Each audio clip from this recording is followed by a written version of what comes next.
हिंदुस्तान हमारा एक सेकुलर मुल्क है, सेकुलर कंट्री है। जब तक सेकुलरिज्म यहाँ का बाकी रहेगा, हिंदुस्तान ज़िंदा रहेगा। जब हिंदुस्तान से सेकुलरिज्म का ख़ात्मा होगा, हिंदुस्तान बच नहीं पाएगा। ये जो हिंदुस्तान में हुकूमत जिनका इख्तिदार चल रहा है, इसमें सबसे बड़ा धचका सेकुलरिज्म को पहुँचा है, जिसकी वजह से हिंदुस्तान आज काबू में नहीं है। ये हालात सबके सामने थे। कर्नाटक की आवाम, जिसके अंदर हिंदू, मुस्लिम, क्रिश्चन, जितने भी माइनॉरिटी तबके हैं, सब ने मिल कर के एक फ़ैसला किया कि नहीं, हमें दोबारा उसी सेकुलरिज्म को कायम रखना है जिस सेकुलरिज्म की बुनियाद पर हिंदुस्तान बाकी रह सकता है। और कांग्रेस चाहे जैसी भी हो, इसके अंदर ज़रा ना ज़रा एहसास बाकी है सेकुलरिज्म का, और अल्लाह की ज़ात से उम्मीद है कि हम इसके सेकुलरिज्म को और बढ़ावा दे सकते हैं और इसके सेकुलरिज्म को और हम ज़िंदा कर सकते हैं। इस उम्मीद के साथ कर्नाटक की आवाम जागरूक हुई और पूरे के पूरे मिलकर एक ऐसा इंतखाब इलेक्शन अमल में आया, और उसके बाद रिज़ल्ट में आप देख सकते हैं कि चारों के चारों आप जो है कांग्रेस को उभरता हुआ आपने पाया है। और ये कांग्रेस का कर्नाटक में आना बहुमत से, ये पूरे हिंदुस्तान के लिए एक बहुत बड़ा मैसेज है।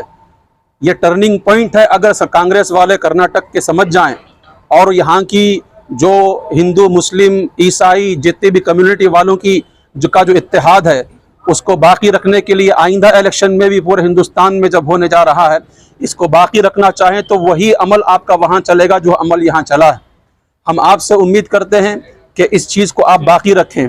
और चूँकि मैसूर एक तारीख़ी शहर है और कर्नाटक से पहले मैसूरी रियासत ही से जाना जाता था, और यहाँ की एक तारीख़ रही है, और हमने पूरी कोशिश की कि हमारे मैसूर से जब कांग्रेस का महल तामीर होने जा रहा हो तो यहाँ की ईंट भी कांग्रेस के महल में लग जाए। ये हमारी कोशिश थी। तो हमने पूरी कोशिश के साथ बमुश्किल तमाम हमने जो है 2 ईंटें, एक जो है हरीश गौड़ा के नाम पर और एक तनवीर सेठ के नाम पर 2 ईंटें हमने आपको जिम्मेदारी से दी हैं। आप इसका ख्याल रखें और मैसूर को अक्सर इतना जो है भुला देना और छोड़ देना, इग्नोर कर देना कि यहाँ का 6 बार का जीता हुआ MLA आपकी लिस्ट में ही ना हो, हम इसको बर्दाश्त नहीं कर सकते।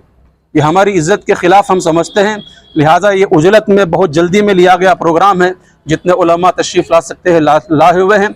हम तमाम से गुजारिश करते हैं, सिद्धरामैया साहब हैं, DK शिव कुमार साहब हैं और दूसरे अहबाब हैं। अल्हम्दुलिल्लाह हमें काफ़ी खुशी है। BZ ज़मीर अहमद ख़ान साहब को अच्छा ओहदा मिला और रहीम साहब को अच्छा ओहदा मिला और UT क़ादर साहब को। लेकिन इसके अंदर जो तजुर्बात मज़ीद हमारे मुस्लिम चेहरों के अंदर मौजूद हैं, मैं एक बात यहाँ आप हजरात से कह देता हूँ, हम हिंदू मुस्लिम का भेदभाव नहीं कर रहे हैं। एक बात याद रखो, कहीं आप हजरात ये ना समझो ये लोग वोट देकर ब्लैकमेल कर रहे हैं, ऐसी बात नहीं है। देखो, ब्लैकमेल करना चाहते हैं तो हमने हिंदुस्तान को आज़ाद कराया। हमारे उलमा महात्मा गांधी को महात्मा बनाकर फर्स्ट यानी फ्रंट लाइन में लेकर के चले थे। उस वक्त हम भी चाहते तो वजीर आज़म बन सकते थे, हम भी चाहते तो बड़े बड़े ओहदे ले सकते थे। हमारा मैटर सियासत नहीं है, हमारा मैटर सेकुलरिज्म है। हिंदू, मुस्लिम, सिख, ईसाई का आपसी प्यार और मोहब्बत, भाईचारा है। लिहाजा हम यहाँ जब ये मांग कर रहे हैं कि तनवीर सेठ साहब को दो और मुस्लिम चेहरों को लो, तो हमारी एक इत्मीनान की वजह से, वरना सिद्धरामैया साहब तुम्हारे वजीर आला बनने से हम बहुत खुश हैं। DK शिव कुमार साहब तुम्हारे नायब वजीर आला बनने से हम बहुत खुश हैं। हम ये भेदभाव नहीं कर रहे हैं। लिहाजा हमारी उम्मीद ये है कि मैसूर हमेशा से आप कांग्रेस की जो है बुनियादी हैसियत से एक बहुत ताकतवर शहर रहा है, इसको आप कमज़ोर ना करें, हरगिज़ कमज़ोर ना करें। आज की फाइनल लिस्ट देकर हम शहरियान मैसूर को बहुत मायूसी हुई कि इसके अंदर कोई हमारा होम मिनिस्टर जो एक साबिक़ में अपनी पूरी काबिलियत के साथ एजुकेशन के लाइन में और जो है लेबर की लाइन में कितने उनके जो है अच्छे काम हुए हैं, जिसकी आप भी जो है सराहना करते हैं। तभी तो आप 4 कलमदान उनको गुज़िश्ता बार दिए थे। अब ये क्या हुआ कि गुज़िश्ता बार 4 कलमदान का जो है हकदार है, इस बार 1 कलमदान का भी हकदार नहीं है। लिहाजा हम चाहते हैं कि हमारी मैसूर की इज़्ज़त का सवाल है। सिद्धरामैया साहब, आप भी मैसूर ही से रहते हैं, आप अपना दिल बड़ा कीजिए और हमारी मांग है कि आप तनवीर सेठ साहब को कोई अच्छा ओहदा दें, मजीद एक मुस्लिम मेंबर को भी इसके अंदर शामिल करके उसको भी ओहदा दें। हमारी मांग जो है 10-12 दिन हो चुके हैं जी, अभी आप सबका ताख़ीर से आना और ये मांग करना, ये भी तो हमारी खुशफहमी है। हमें पूरी उम्मीद थी कि जैसा कि मैंने कहा ना, पिछले बार 4 कलमदान हैं मैसूर के एक शहरी के लिए, एक जीते हुए आदमी के लिए। इस बार कुछ भी नहीं तो हम सोच भी नहीं सकते थे, ख्वाब ख्याल में भी ये बात नहीं थी।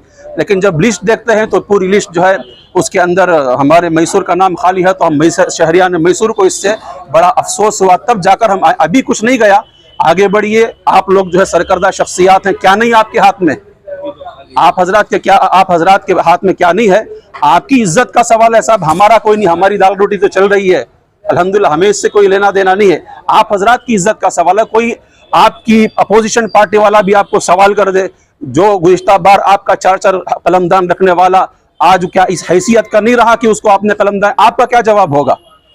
तो हमें तो आपकी इज्जत पर जो है फिक्र हो रही है, लिहाजा हम जो है खुश फहमी में मुब्तला थे कि कुछ ना कुछ ओहदा मिलेगा। ये हमारी मैसूर की इज्जत का सवाल है, तो लिहाजा हम मैसूर के आप इज्जत का ख्याल रखें।